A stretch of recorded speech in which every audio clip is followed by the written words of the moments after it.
I decided to do this 75 hard YouTube challenge for a couple of reasons. And one of them is really because I'm stubborn.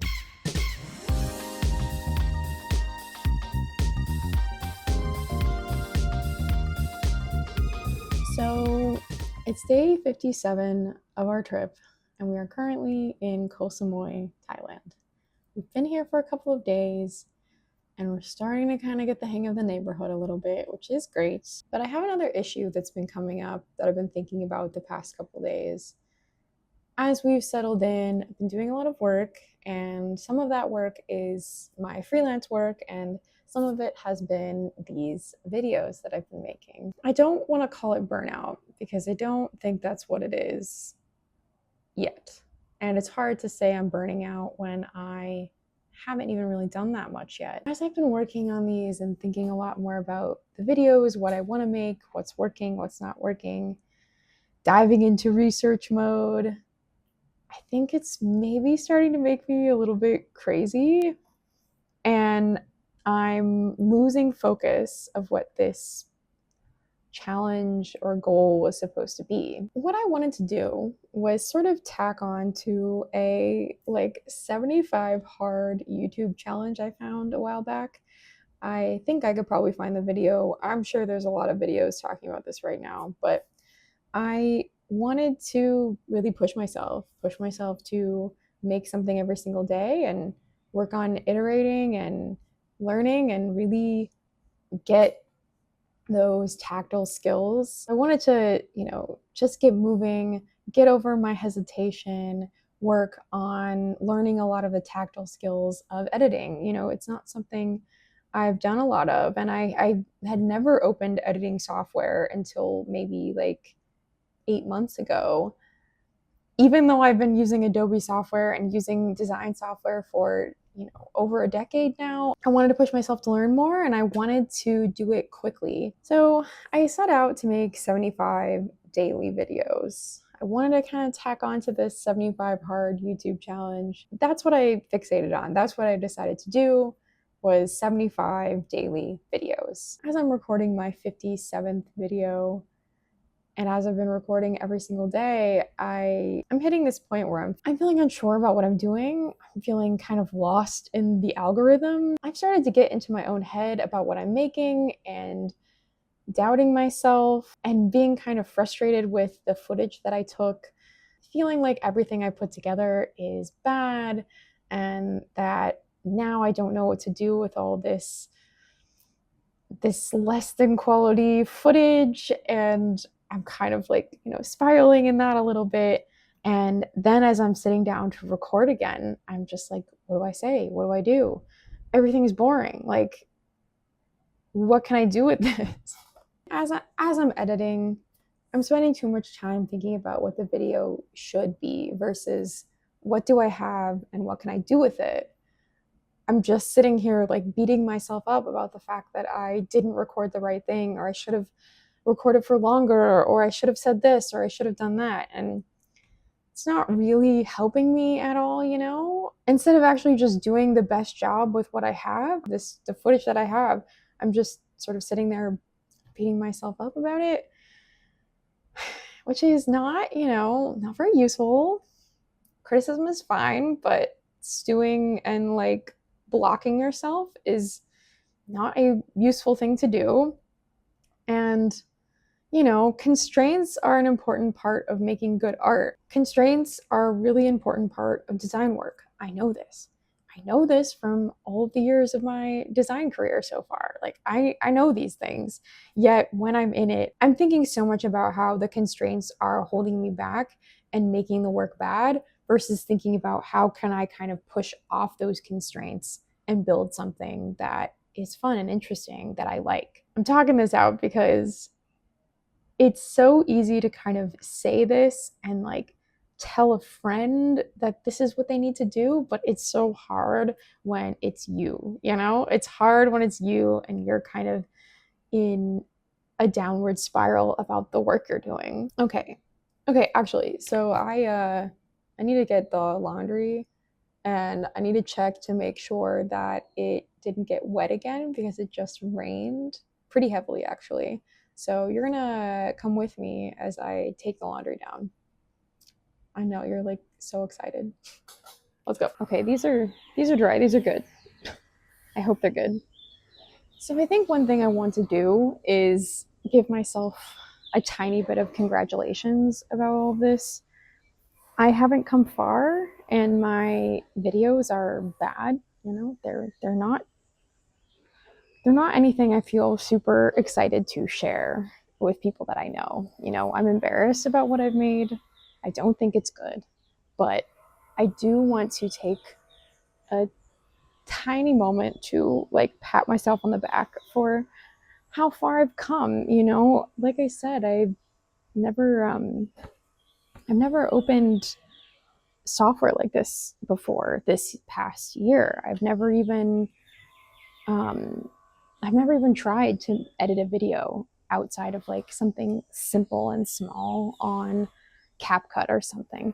So the fact that I've come this far and I understand how to use the software, not super well, not super quickly, but like I'm doing it. And that is a huge, huge improvement from where I was. I didn't know how to do that. It like about 8 months ago. I didn't know how to do it at all, and now I do. That's still, that's still something to be proud of.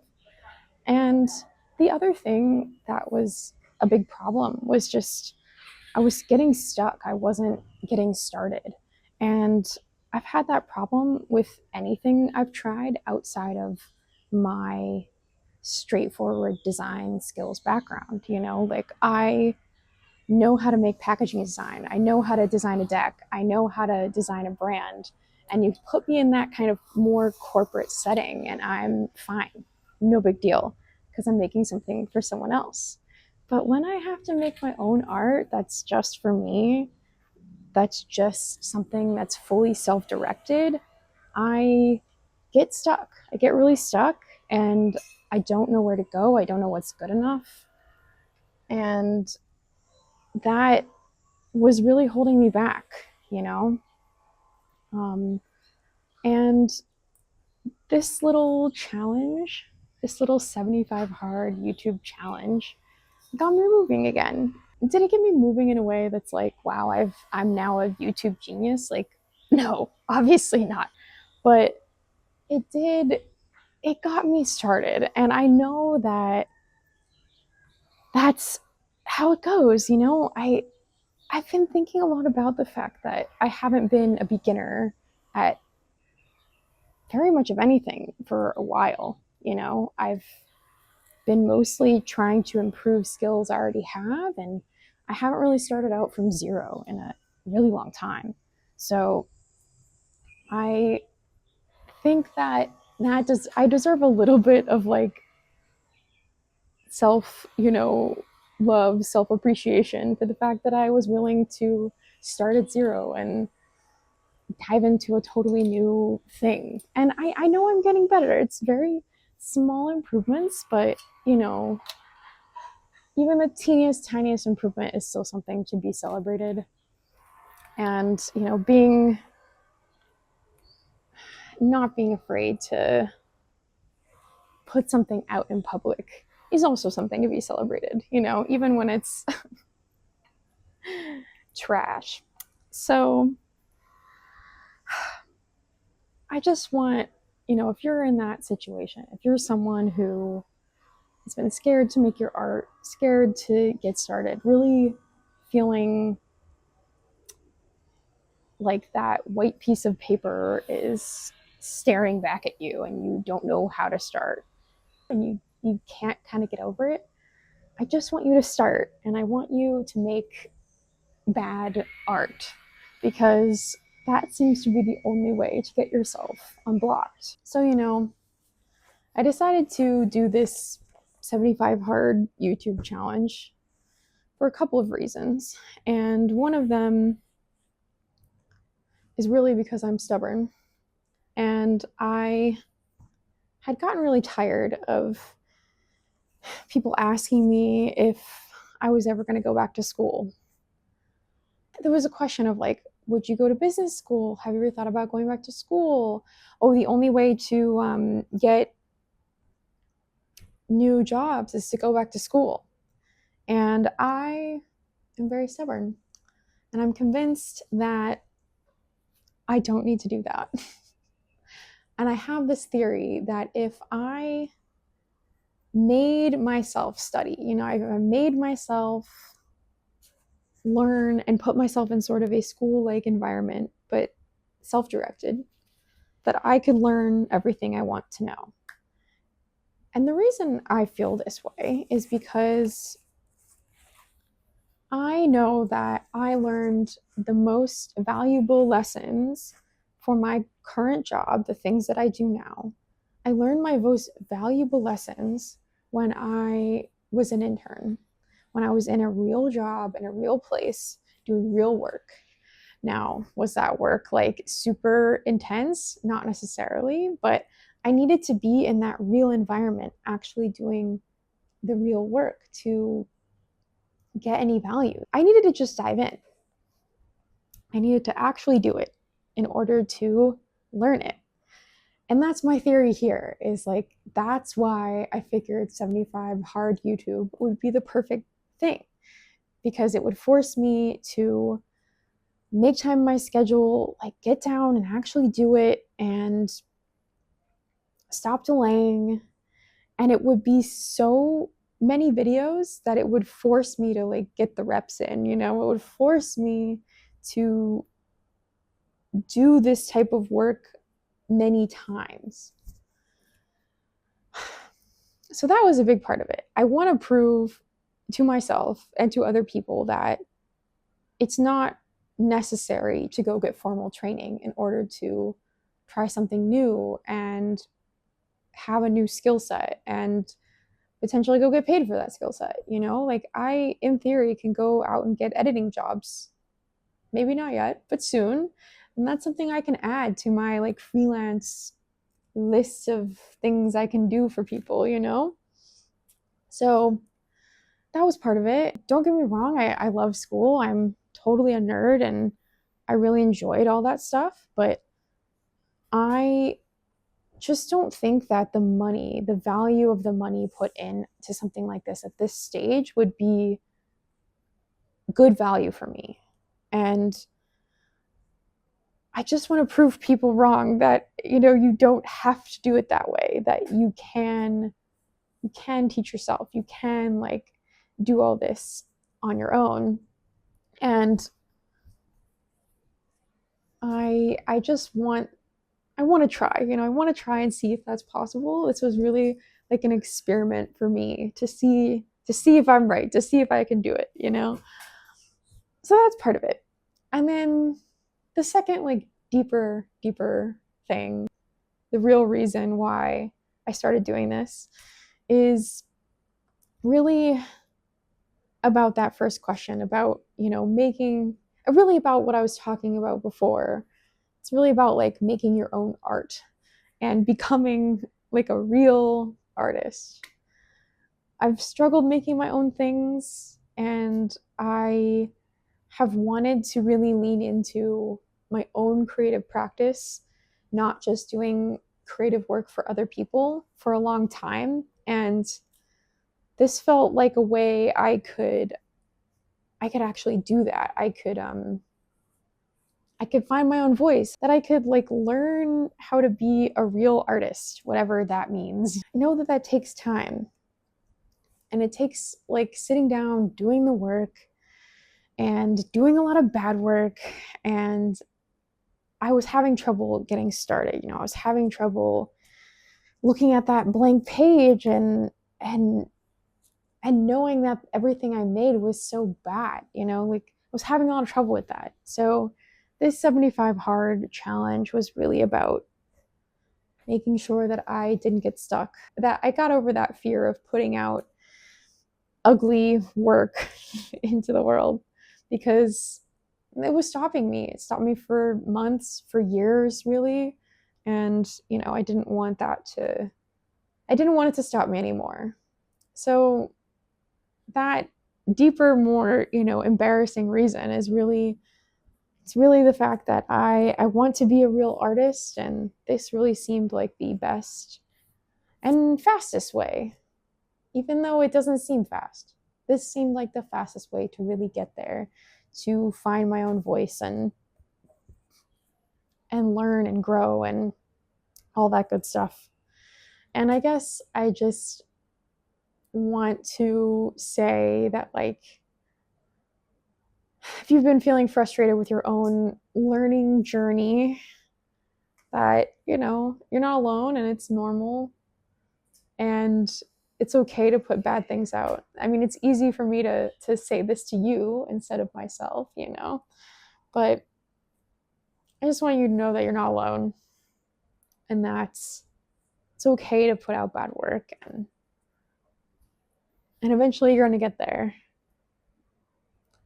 But that's really why, like, that's why I decided to do this. And even though I'm pretty unhappy with the results, I'm still also happy about the results, Like, it did get me over my fear of starting, and it did get me moving. And I am learning. Like, I can be excited about those things, even if at the same time, I think the work is really bad. It's a win and a not win all at the same time. And I guess our other one here is we have clean laundry. So that's great. And, so I want to be an artist, right? I want to make cool things and I want to express myself, and I want to become a more skilled designer, a more broad designer. I want to sort of improve all those things at once. And that's nice, right? Like, that's a nice idea. So it's like, I want to be an artist. Great. And I'm doing nothing but make bad art. Okay. That's established. So where does this conversation leave us? Where do we go from here? I think I've decided that, like, I'm going to keep going to make 75 videos. Like, that's a promise that I made to myself, and I'm going to follow through on that. No matter what, I'm going to follow through, even though I probably hate everything I make. And, this self-destructive talk is not helping, and I'm going to make sure that I congratulate myself at the end of 75 videos, even if I hate every single one, even if they're bad, even if no one watches. Like, I'm gonna have a little celebratory moment because I still made 75 things that wouldn't exist, had I not committed to this. And I want to be proud of that. And then I think after that, there's probably going to be some changes. I've learned a lot, and I've been thinking a lot about what I want to do and what probably I should have done. And I'm probably going to change this channel. I'm probably going to change my approach to videos a lot. And so there will be some changes for sure. And I think, after I've done 75 videos, I'm going to have to find a new way to challenge myself. Like, okay, I worked on making a video every day. That was a good way to get moving and try and get faster, but maybe that's not what I'm after for this next learning phase. I'm going to have to find a new challenge, and I'm going to have to give myself new, like, constraints to help myself grow and learn as an artist and kind of keep going down that learning path. No matter what happens, no matter where things land, I'm going to keep going on this learning journey. And I just really hope that if you are on a similar learning journey, you started something new and you're not doing well, or you feel like you're not doing well, that you also, like, congratulate yourself for the little wins. And I just hope you keep your head up on your journey too. So thanks for listening. I've had a lot, like, in my head, and I've been thinking a lot about this the past few days, and it feels good to kind of talk it out and figure out how I really feel and what I think about it. I appreciate you listening. I hope you have a wonderful day, and I will talk to you tomorrow. Goodbye.